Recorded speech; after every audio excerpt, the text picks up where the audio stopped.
Hi guys, excuse the the and excuse my absence that I've been quite busy of late with various other projects. But something occurred recently, and I've been increasingly thinking about something.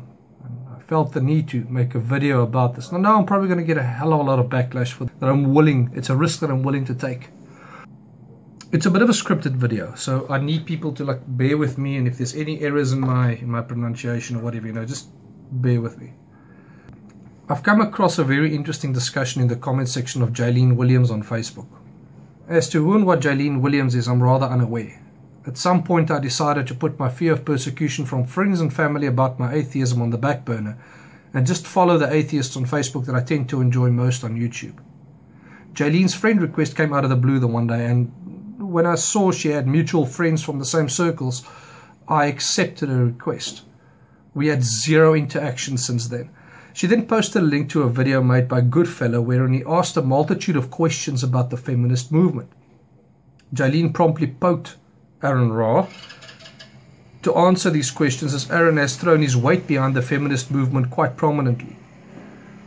Now, without going into Aaron Ra's response to this question, or to the questions, I need to clear a few things up. I'm not living in the US. I'm from South Africa. I'm living in a country that has been actively trying to rectify the problems of the past. Everyone that has not found himself under a rock for the last 30 years would be well aware of the apartheid era in South Africa. This essentially segregated whites from blacks for a very long time, and for a specific amount of time the white minority was allowed to a certain amount of freedom and had first choice of government jobs and all jobs in the job market. Black people were seriously discriminated against to the point where the only work left for black people to do to a large extent was manual labor on construction sites, mining, and everything else extremely labor intensive. The country as a whole was a place where women were made to feel like they had to look after the kids while the men slaved away. This did not only happen in black communities but in the white ones as well. The thinking at the time was extremely archaic. In a relatively short space of time, Mandela got released, became the president, and affirmative action was instated. Much to the displeasure of every school leaver that was not black at the time. It meant that you needed to be one of the lucky few, as a white person, that managed to beat the system somehow to get into a government job. It was almost impossible otherwise.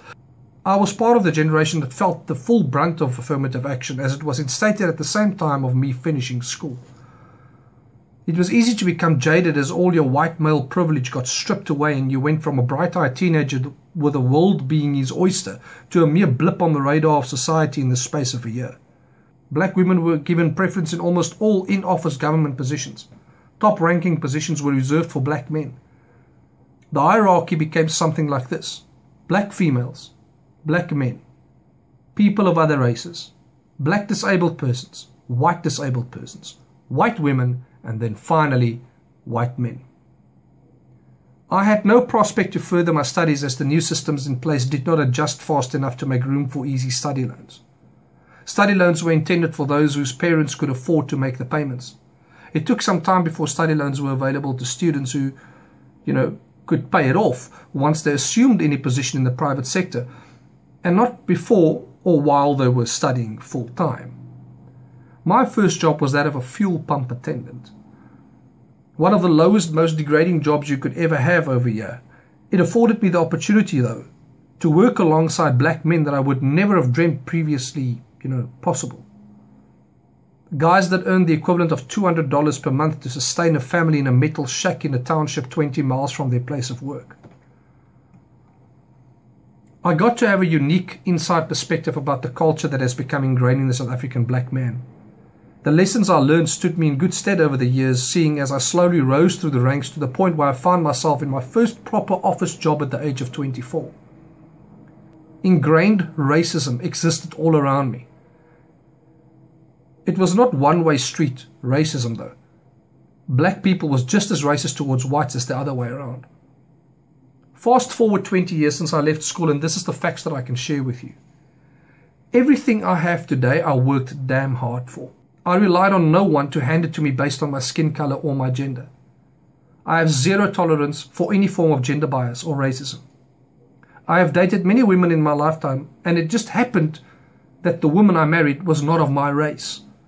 She's not exactly a black girl, but over here the term colored person is not the same as in the US. Colored over here refers to someone that is not of immediate black descent, but probably have closer ties to Malaysian roots than most. She's fairly light-skinned, which doesn't make it immediately apparent to a lot of people that she's not white.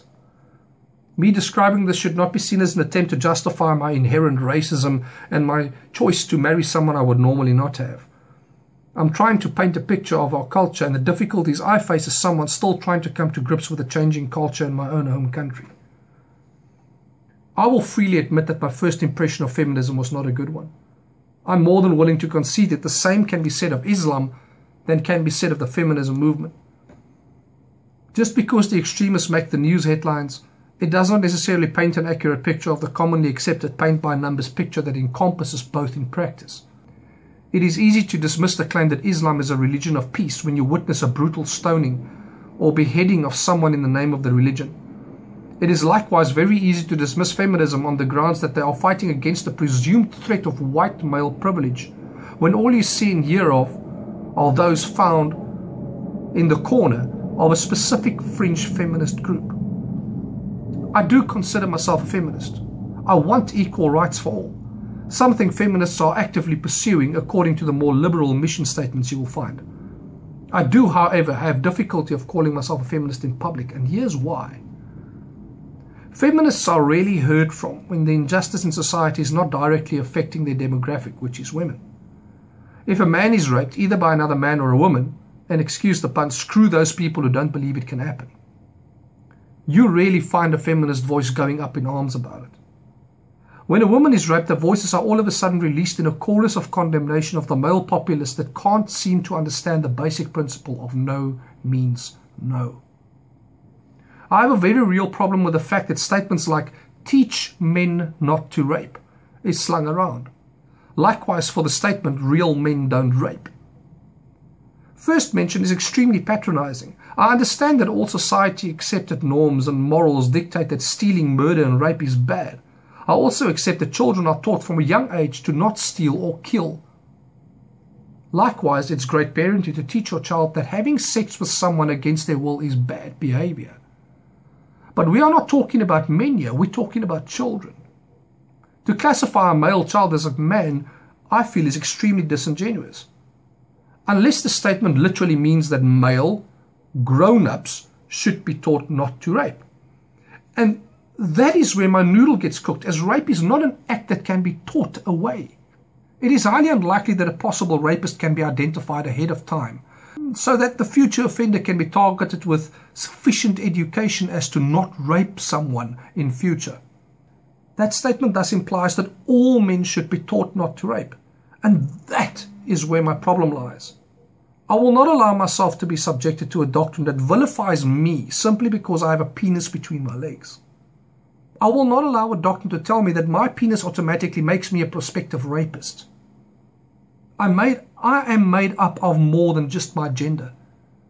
I'm made up of more than just a desire to screw everything that walks, talks and breathes. And seeing as no one can come up with a demonstrable model of what this education should entail and how it should be implemented in practice, it almost seems like a hollow statement that only gets fired off in a general direction when the question is asked, what was done on the part of the person that got raped to prevent it happening? Do not get me wrong. As all other rational people, I despise rape in any form. If it was not so barbaric to suggest it, I would be in favor of castrating offenders by means of a red-hot sharpened dessert spoon. It is one of the worst atrocities you can commit against a fellow human being, and I'm by no means suggesting that women who get raped asked for it. No one asks to be raped. If they did it, it would be consensual sex. That immediately makes the term rape redundant. But what on earth is wrong with being vigilant? What is wrong with being aware of your surroundings and carrying mace in your handbag? Does suggesting that women be more aware of their surroundings make me a rape apologist? What kind of fucked up logic is that? Yet that is the logic I have to be confronted with every time the topic comes up. Will being more vigilant reduce your chances of being raped? The optimist in me would like to believe yes. Out of fear of being murdered, I avoid murder hotspots and refuse to take my family into areas where hijackings occur regularly. Does being vigilant about the possibility of being hijacked and killed against my will make me a robbery and murder apologist? I would fucking hope not. It makes me a person that remains alive longer with my car in my driveway. As simple as that. The statement, "real men don't rape," fares no better either. It frustrates me that the feminist movement, when confronted with providing details of their doctrine, will advocate that they are 100% for equal rights for everyone. I do not believe that you achieve equality by taking something from someone and handing it to another party.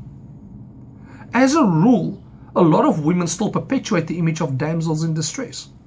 A woman still likes a man to hold the door open for her, open a car door for her, woo her, make her feel special. And that's brilliant. I have spoken to various so-called feminists in the past that, when allowed to have their guard dropped, will admit that they like men to do these things for them. Once they realize what they've admitted to, they tend to qualify their feelings on the matter by saying men and women are different and need different things emotionally to feel like a man or woman. It should not take away from the fact that women are strong and capable and should enjoy the same benefits as men in everyday life and the workforce. To which I completely agree. I completely agree with the qualification. But this is where it gets interesting. When the role of a woman in any household is being discussed, the focus is almost always shifted to what the women have to endure due to male patriarchy and how the patriarchy affects any possible change for women and how it limits the progress that can be made outside the home. Feminism to me have become so focused on the material aspect of living that a major gulf has been created between that and the emotional needs of the individual, men or women. Feminism have become an excuse to demean men, while crying about the fact that not more men have sided with them in their quest for equality. So much focus has been put on the need for women to be able to vote, earn equal amounts of money for doing the same amount of work, and to be considered a peer in the workforce, so that promotions can be based on skills and dedication and not your sex. That is great, I'm all for it.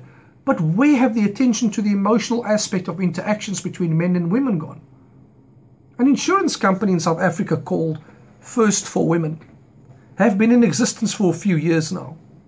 In the TV ads, they constantly depict stereotypical images of men being irresponsible. Women are targeted because they should not pay higher insurance premiums because of the stupidity and volatile behavior of men. Yet when I leave my house, the only transgressions I see men commit in traffic is the odd moments of slight speeding and speaking on their mobile phones.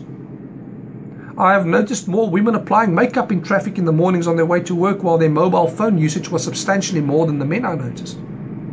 And just looking at the speed at which my wife drives a car, the fact that men are the sole culprits of speeding are pretty much smashed to pieces. A recent ad, a new one, depicts a woman sitting in a restaurant. She asks her date, a man, to look after her handbag when she goes to the ladies' room. She returns and her bag is gone. In the real world, the focus should be on who took her handbag and getting her possessions back. In this ad, the man carries the responsibility for being an untrustworthy person that can't even take care of a simple task like looking after a handbag. A real turd.